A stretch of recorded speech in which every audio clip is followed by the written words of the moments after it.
Welcome back. President Trump is turning his attention to domestic issues following the World Economic Forum in Davos, Switzerland. While aboard Air Force One, Mr. Trump told reporters he planned to have a busy campaign schedule ahead of the upcoming midterm elections. Take a look at the latest CBS News polling. It shows 53% of people say the administration's focus on events overseas is, quote, too much. CBS News senior White House correspondent Weijia Jiang joins us now with more detail on what could come next for the president's agenda. Weijia, good morning. How is the president's domestic agenda now taking shape ahead of the midterms?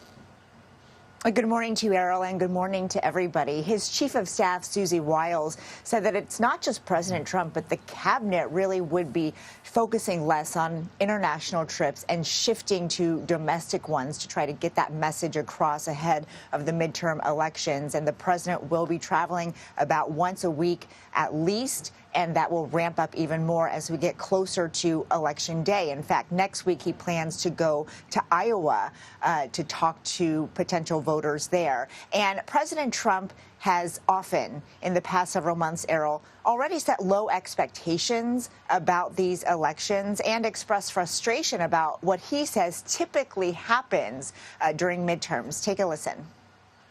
Sitting presidents don't seem to do well in the midterms. I'm going to do a lot of campaign traveling. I hate to tell you guys, but it's going to keep you employed. No, we're going to work hard.